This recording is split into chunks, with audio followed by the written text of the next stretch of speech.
Such a blessing for me to be in front of you and to speak with you, because I look at you as my older sisters and my older brothers, and that for me means a lot because my parents are gone. I was the first of 10 children, so I did not have an older sister, I did not have an older brother, but I became an older sister to about 50 children. Because my mother had that heart of a woman that when Kenya was fighting for freedom, a lot of our people died in that process. We had so many orphans around us. My mother, having been raised as an orphan, chose to be nothing but a mother to those who were orphans around her. And so from the age of 5, I started becoming an older sister until I had my own brother at the age of 8. But from that time, I know nothing but caregiving. And so I ended up, started off in the world of a Kenyan girl who was not supposed to go to school. Cindy will understand that because she has a ministry back in Kenya. I grew up in the season where African girls were supposed to be wives, mothers, and caregivers to the extended family. So I did not go to school until I was the age of 11. I have a granddaughter at the house who is 11 at the moment, and Alisa doesn't understand how at the age of 11 I could not have gone to school, and I didn't. The story is that it costed my father everything. I'm coming to a point of valuing why I say that my education and my being in America, my being a psychologist, my being a first runner for Miss Alabama was so significant for me and very, very humbling and very, very gratifying. When my father got tired of me pestering him that I want to go to school, I'm going to fetch firewood, I'm going to fetch water and be ready to go to school at 8 o'clock in the morning, he thought it was a joke. But I did not stop at anything until at the age of 10, he got tired. He told his grandfather, who had sworn, no girl in my house is going to go to school. Guess what? We were chucked out of our clan. We were chucked out of our ancestral home, and my father ended up in the capital city of Nairobi, Kenya, to raise a family in the slums of Nairobi, in the poorest places of Africa. But there is a God in heaven. The same God who gave me a way of achieving my dream of going to school, however late it was, gave me intelligence. I became a very high achiever, an A student. But by God's mercy, I was able to go all the way to high school and finish high school. My parents were very, very poor.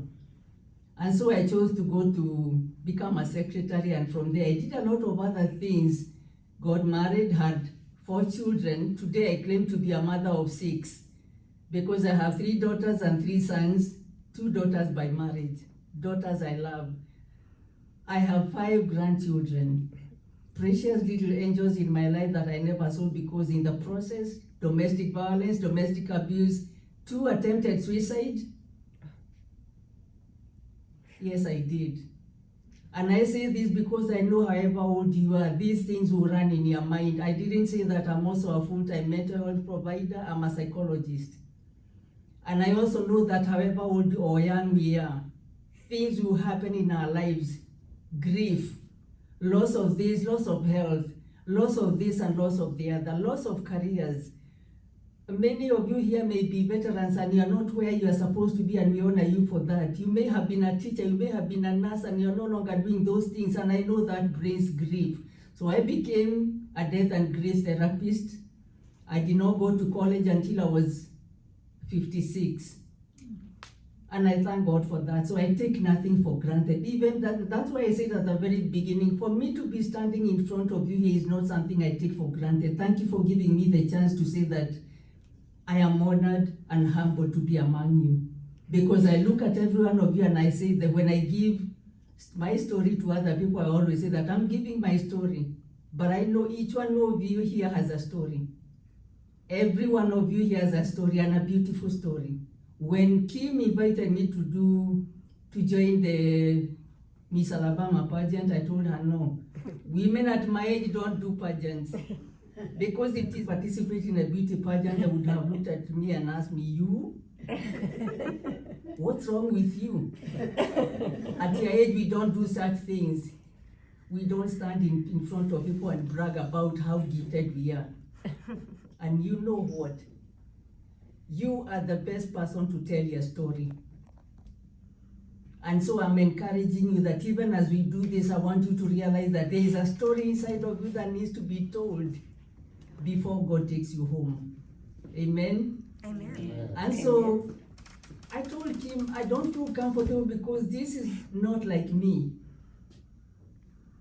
If you had told me some 20 years ago before I came to the US that I would ever stand in front of a group like you and talk about what I've gone through and talk about my divorce, talk about my, my failures, I would have told you, no, that's a shame.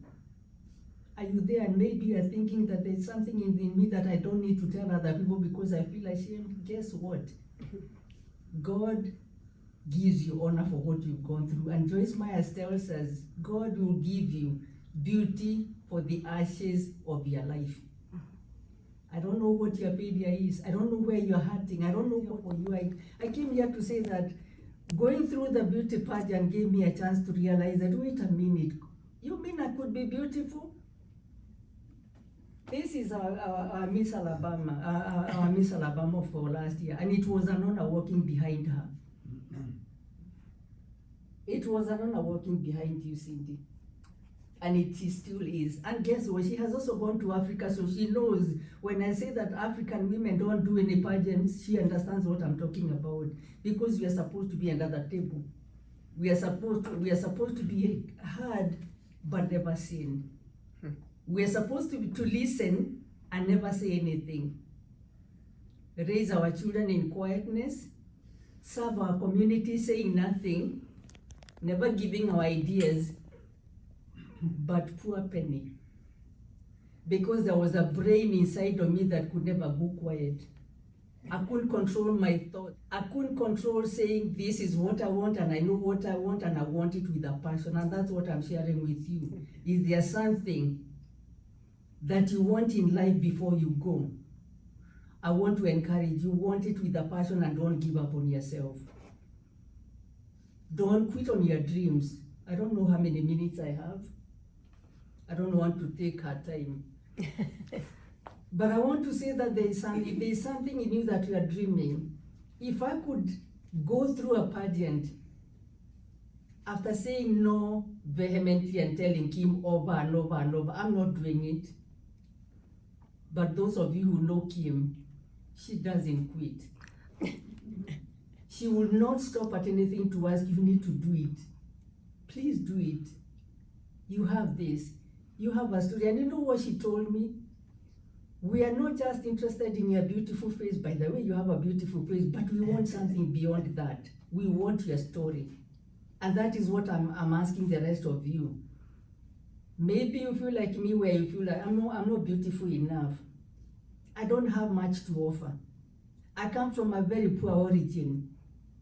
What am I going to say in front of people? But she kept on telling me, you have a story that can inspire.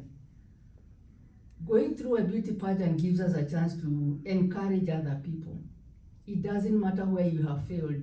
It doesn't matter how you have been laughed about. It doesn't matter how you have been rejected. Because my first encounter with the rejection was at the age of 5, when my grandfather said, over my dead body, should any girl in my family go to school? So you know what I'm talking about. Then I get married, I go through the same thing. I get a little older, once they go to school. Who do you think you are? So, you've gone through something. I look at each one of you and I can tell there is something that is going through your memories. Go down the memory lane. What is it that is holding you down to say, I am a winner? I can make it regardless of how old I am. I can make it regardless of what people have said about me. Because there's a God in heaven who says, it is not over until God says it is over. Amen. Amen. Then I also have, by the way, I also happen to be an ordained minister. I'm a jail of all trade. The Bible also tells us in the book of Isaiah 43:18, forget the past. Forget your pain. Forget the rejection. Forget the failure. Because I am doing something new in your life. God is doing something new in your life even today, even at your age. People may think that you are old. People may think that you are beyond doing other things. And maybe like me, I used to be a sprinter, I ran marathons, but I can't. Arthritis, back surgery and everything have left me a little bit impaired. And so when I see a wheelchair, I honor that because I know what it is to be on a wheelchair. Having gone through surgery and gotten bedridden, for going to rise up again, but faith in God and God's mercies too. I know if God can do it for me, He will do it for you.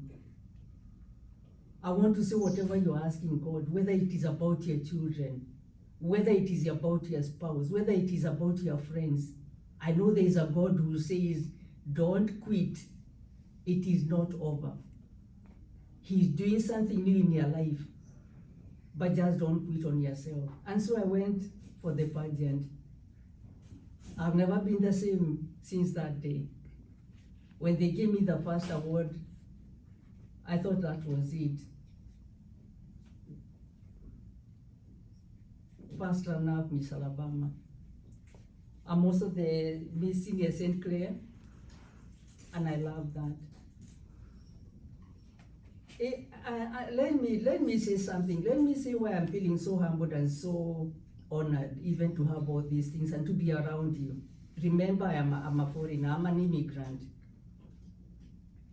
For me to have been honored for that, it means a lot. For me to be told, yes, it is not over. For me to feel that I am accepted. For you to accept me and allow me to come and talk with you, I am feeling honored. Because when you are when you are going through your growing up years and realizing that you are not like everybody else. That little girl in me that was pestering me when every other girl was saying, it's okay, I'll get married, I'll have children, and life will go on. But the little girl inside of me, in my tribal name, I am a Wanjiro. The Wanjiro in me refused to quit. The Wanjiro in me refused to keep quiet. She was always like this. You can do it. You can do it. That little voice on my shoulder, you can do it. She never kept quiet. But today I thank God that she never kept quiet. Because as I go around talking and encouraging other people, I realized that that little voice that refused to die in me was not Penny. It was a voice that God had put in there, and there is a voice inside of you that God has put in there. As you sit with your friends around, what He's telling you to say. Because you don't know who is listening. You don't know what it means to somebody. And so I want to say thank you. And I look forward to many more things. As the Lord is leading me to other places, I believe that He's doing something in me as He's doing through you. We have a lot to do together. Because you know what my mother told me when I was leaving Kenya, you've been ministering. I was a youth minister. I was working the corporate world. I was in the Ministry of Women and the Youth, and she told me, you've been ministering in Africa. There will be people in the US, and wherever God sends you, do not leave the world the way you found it. And so my heart is on a mission saying that I want to be able to do something. And so thank you for giving me a platform to say that let's continue doing what God is calling us to do, because we were created to make a difference. We have a generation that is looking up to you in the ways you can. They will not come and tell you because it's a generation that is proud. But I want you to know that even as you sit on your chair, even as you sit in your room, there is a generation that values the words that come out of your mouth. Odds. Many have gone away younger than you and me because He has a purpose. Encourage yourself, and as the Bible says, encourage yourself in the Lord. because he loves you. He has a purpose for your life. Jeremiah 29:11, for I know the purpose, I know the plans I have for you. He still has something in store for you. I may not know it, your friend may not know it, but God knows it all. And so I want to encourage you, hang in there. Trust in God. It's a place where we fellowship and tell each other that God has a purpose for your lives. Thank you so much. She's saying for Miss Pure Integrity. Yeah, for Miss Pure Integrity. Miss Pure Integrity. Can you Yes. hear that? When are you International. Have you already done it? I've already done it. This was for 2020. So I thank Can you God get closer to the little Yeah. closer to the microphone? There you go. Sorry, Really okay. right up on it. Yeah, so this was me representing Kenya in the US. Preliminaries, and at the preliminaries, it was just a walkthrough of what we would be doing, and we made our introductions, and we had COVID restrictions, so they had us snaking around the room, and she says, I am Penny Njoroge. Yeah, and but it was an accent, and I went, she's from Tanzania. So I said, Penny, are you from Tanzania? She said, no, sister, he's from Kenya. I go to Tanzania to work at Mbu, which means Mosquito River. And while I'm there, I work with children and I work with women and try to empower them through the scriptures. And a lot of the women are living in such a time where they are still oppressed. This past weekend, I was fortunate to be able to present in San Antonio, Texas, at an international conference that had 17 countries zooming in and watching about how water, or the lack thereof, impacts education and the lives of little girls. Now, in sub-Saharan Africa, children are promised that they can go to school, but that doesn't mean that they go to school. They are promised that they can go at primary or away. Their mothers may need them at home. They are water gatherers so much of the time. During the rainy season, it takes them 3 hours to gather water. During the dry season, it takes 6 hours. And so mama needs them at home. There are so many things that I can say that would parallel what she has said and done. Children are not going to school in sub-Saharan Africa, and that really bothers me. So I volunteer with an agency called bucketbybucket.org.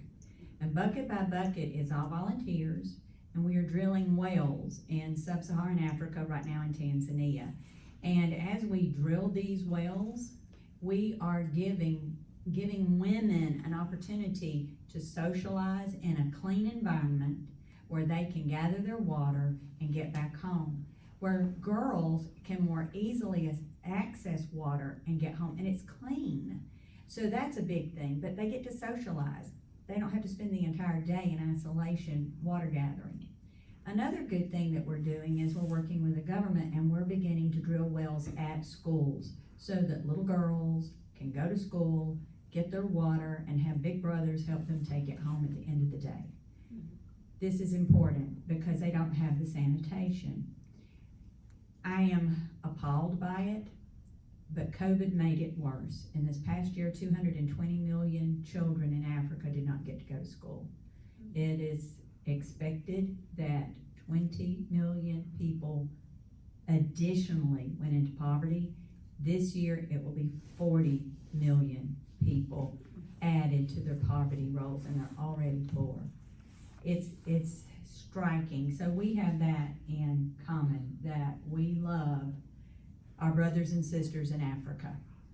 I'm never going to stop this as long as God gives me life. We also have in common, when she started school, I was finishing. I got a PhD when I was 55, and a second master's when I was 56. So you were starting, and I said, I call it quit. So we have that in common also. And we love people. Both of us want to encourage people.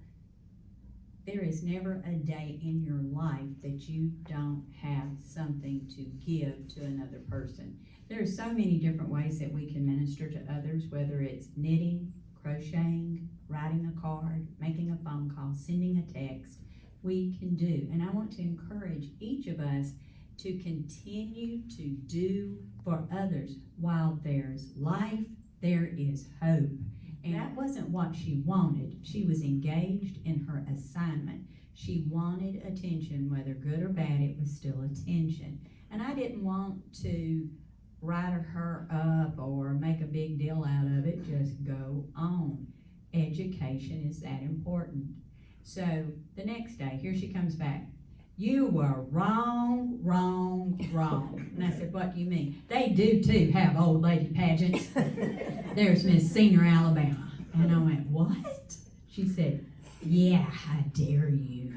And I went, okay, when I'm old. She said, when will you be 60? And I went, well, in a few years. She said, well, when you turn 60, you have to be in it. I said, okay, I will. I turned 60 this year, January, a year ago, a year ago in Africa. And while I was there, so many people were amazed that I was 60. And it wasn't because of the way I looked, it's because they don't have a life expectation of living until they're 60. Women usually outlive the men, and men live to be about 53, women about 58, and if you make it past 58, you are old. And so they called me a great lady because I was 60. And I went, no. They said, well, are you ready to die? And I went, well, yeah, I'm ready to go, but I'm not ready now. But as we were working through some things and they kept calling me the great lady, I thought, well, I must be doing pretty good. And then they told me, no, it's because you're old. And so on the plane back, and it's about a 27-hour flight with 2 flights, I got to really thinking about my bucket list, and I know that I'm just beginning because every day's a new day. And like Penny said, we live for our futures. Yes. Today is a new day, and it's a great new day. Every day is a great new day, even when there's sorrow and hurt, and we all go through it. It's a great new day because God gave it. And if God gives us a gift, it's a great new day they want to be. And we look at family structures, and we look at all the different roles. Do you know that over and over again, they say that the most important person in their life is a grandparent? So if you're a grandparent, or if you are someone who assists in grandparenting, treasure it. Because there's some kids who need you. They need the consistency that your love has provided. I find that true every single day.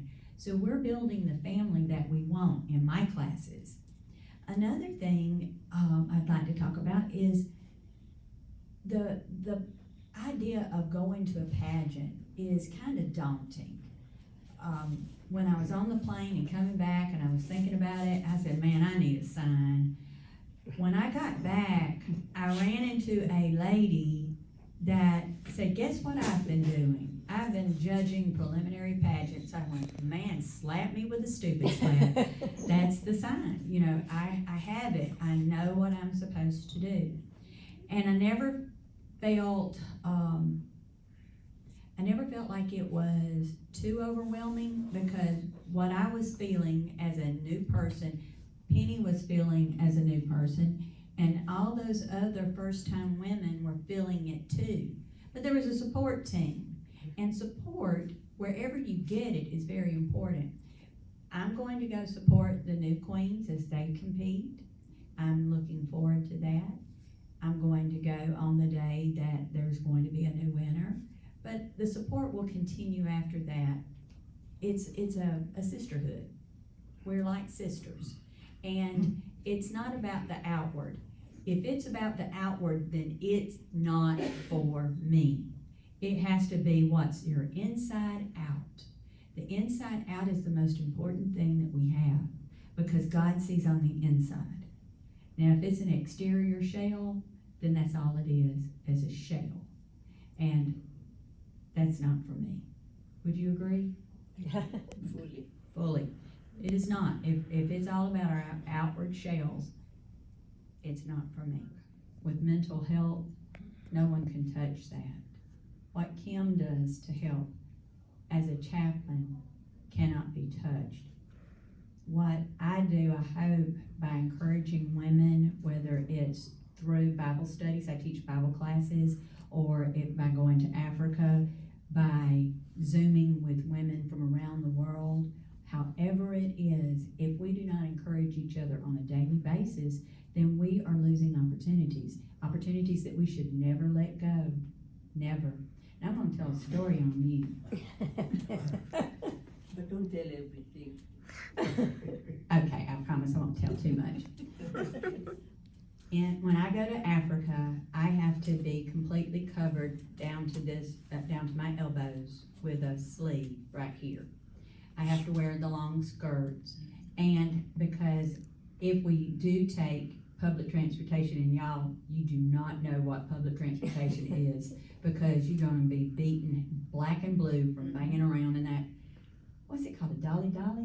What? Yes, what she just said. Anyway, those things, there are no shock absorbers, and it's just rutty roads, literally rutty roads like that. And so you go up, you go down, you have headaches all the time, you just be beaten half to death, dust clouds going everywhere. So they tell us that we also have to wear like tights or leggings or a pair of pants under our skirts. So we do that because we do not want to do anything that would upset the culture or cause people not to want to listen to the message because we are offensive. So we women, when we go, we do that. Well, Penny was getting dressed and was about to go out to compete, and she had this beautiful dress, and she was putting a jacket over it. And I said, "Girl, you are an American. Take that jacket off." She said, "Oh, I don't know, Penny." "Oh, you were right." And she stood tall. "How does this look?" And I said, "Twisted." She looked fabulous. I am so glad you're an American. We have so much to be proud of, and here in our country, we are just beginning. On the last day of this earth, we can still say we're just beginning for the hereafter. So it's a beautiful journey. I've been blessed. Going to World was intimidating to me. I didn't know about it because I was so in the moment. Let's just get through this one pageant, get through this. You're not gonna win. Just get through this one pageant, And I waved my flag, because we had flags, and we did a red, white, and blue, and we did that. And I thought, hey, I didn't fall off the stage. That was so good. Came out there, did a little kickboxing thing, I said, hey, that's okay. She went out there, she did her cooking thing, and it was cool. so cute with her apron and everything. And I said, oh yes, we're making it. We came out in our evening gowns, and everybody looked so pretty, and we smelled good too. And it was just nice. It was just a it was a nice experience. And then Penny got an award, and she stepped up, and then Penny got another award, and she said, you got 3 altogether, didn't you? And then they stepped up, and then they called my name, and I just stood there. And Carol next to me, she said, Cindy, step up. And I went, why? Girl, you're supposed to. Why? You won. What? And so the picture that my family took is of me making this horrendous, what? A hyena face, because I could not believe that. I was so in that moment of just getting through this experience to keep a promise. that I didn't know or didn't look into what comes next. And going to the World Pageant in Biloxi was an incredible experience because the women, I was one of the new people. There were 2 other people that were brand new at it, but everybody else was very, very experienced, and they had the poise that I was trying to learn. So I'm still trying to learn that poise. They had it. I mean, it's like they were born with it, and they were amazing women. But one of the things that they did was donate Bibles, and they had themselves. And I want to leave you with this. Every day, you can do something that is bigger than yourself. I'm about to learn to crochet, to make lap blankets. I don't know how to do that. I tried before and I made one little thing, but I'm about to go on that. To me, that's a big endeavor, crochet. I'm going to do it. So when I say I'm going to do something, I'm going to do it. And the next thing I'm doing is writing grants for bucketbybucket.org because we're going to drill some more wells. So far we've done 9 wells, repaired 1 well that someone else had dug and we fixed it, and did a containment. It's like silos for water during the rainy season, and then they can go back in and tap into it and get the water because there is no water on site. And another thing that we have been doing is teaching drip gardening so that they can have more vegetables instead of eating just 1 meal a day. And we're about to hopefully complete a hygiene course to teach to women and girls because this isn't the proper audience to talk about the hygiene issues there, but there are hygiene issues and we want to teach in that capacity too and make their lives better. When the children finish primary school, if they test at a high enough level, they get to go to secondary school, and that's a boarding school, which means that their families have to pay for that, and that's not always something that can happen. So as easy as we have it here in the United States, I want to just shake kids sometimes because they don't understand what it is that they're giving up by being ugly or hoodlums or getting involved in drugs when there are people who are begging for an education. But you've been wonderful.